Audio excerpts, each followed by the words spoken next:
Shabbat Shalom Mevorach, j'espère que vous allez bien et que vous avez passé une bonne semaine. Dans les slichot qu'on a l'habitude de lire tous les jours pendant le mois de Elul, on dit une phrase, Mishana le Daniel beguvada yata anenu. Celui qui a répondu à Daniel dans la fosse au lion, qui nous répond. Alors pour celui qui connaît l'histoire de Daniel, tant mieux. Pour celui qui connaît pas l'histoire de Daniel, il peut se poser la question, c'est qui ce Daniel et c'est qui ces lions? On parle pas du roi lion, bien évidemment. Alors c'est qui Daniel? Il faut savoir qu'à l'époque de la destruction du premier Beth Amikdash, le roi Darius, il a pris en captivité des milliers d'enfants juifs. Parmi les enfants juifs qu'il a pris en captivité, il y avait un jeune qui s'appelait Daniel. Et le roi, il a remarqué que ce Daniel, il était extrêmement intelligent. Alors le roi, il a élevé Daniel chez lui, et il a élevé Daniel au rang de ministre. C'est un très grand tzaddik, un prophète et un ministre dans le palais de Darius. Malheureusement, les autres ministres, ils sont devenus jaloux de la proximité que le roi il avait avec Daniel. Et ils ont essayé de discréditer Daniel auprès du roi. Maintenant, ils se sont dit, écoute, si on va voir le roi et on lui dit, écoute, Daniel, c'est un mauvais ministre, il va nous dire n'importe quoi, c'est un bon ministre. Parce qu'il est juif, c'est pas suffisant. Il faut qu'on trouve une raison plus subtile.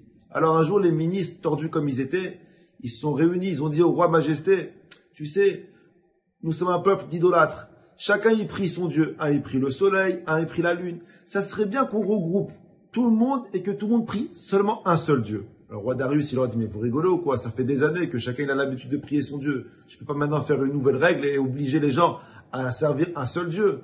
Ils ont dit, écoute, on a une idée, on n'a qu'à te rendre à toi Dieu et on oblige tout le monde à se prosterner devant toi. Darius, il a dit, c'est une bonne idée, si c'est moi le bon Dieu, why not? J'accepte. Et les ministres, ils ont dit, écoute, celui qui se prosterne pas devant ta statue, il est passible de mort. Le roi, il accepte. Ils ont émis les décrets et un jour, à la prière de Mincha, Daniel, il va faire sa tfila comme d'habitude. Tout le monde se prosterne devant la statue de Darius. Le seul qui se prosterne pas, c'est Daniel. Les ministres, ils s'empressent d'aller voir le roi. Ils lui disent, Majesté, tu te rends compte? On a émis un décret que tout le monde doit se prosterner devant toi. Et il y a une personne, le seul qui applique pas la loi. Le roi, il s'énerve et dit, mais qui n'ose pas appliquer la loi? Et on lui dit Daniel. Le roi, il avait beaucoup de peine parce qu'il aimait Daniel. Il a dit, est-ce que vous êtes sûr? Renseignez-vous bien. Ils ont dit, écoute, sûr et certain. Le roi, il convoque Daniel. Il lui dit, écoute, on a édité une règle, que tout le monde doit se prosterner devant moi. Tu dois te prosterner devant moi, toi aussi. Et Daniel, il dit au roi, Majesté, avec tout le respect que je te dois, moi, je ne me prosterne que devant Dieu. Le roi, énervé de sa réponse, il décide de mettre à exécution Daniel. Mais comment il le tue? Alors, le roi, il avait un zoo dans sa maison. Le Midrash dit comme quoi il avait plus de 1500 lions. Et ils ont pris Daniel et ils l'ont jeté dans la fosse aux lions. Au bout de 2-3 jours, le roi il est persuadé qu'il ne reste plus rien de Daniel. Et il dit à ses ministres quand même, il nous a fait du bien ce Daniel. Au moins qu'on enterre ce qui reste de lui. On ouvre la grotte, la fosse aux lions, et on trouve Daniel vivant. Et la Gemara dit comme quoi il y avait un lion qui était devant Daniel et qui le protégeait. Ça, c'est la fameuse histoire. Et c'est pour ça que pendant les slichot, on dit, celui qui a protégé Daniel dans la fosse aux lions, Akadosh Baruch Hu, qui nous protège. Maintenant, entre nous, je connais cette histoire depuis que je suis petit. Et j'ai toujours pensé que le lion qui a protégé Daniel, c'est en fait un des lions de la meute, le plus fort, qui s'est mis devant et qui l'a protégé. Appelle-le Mufasa ou appelle-le Simba, appelle-le comme tu veux, mais c'est un lion de la meute.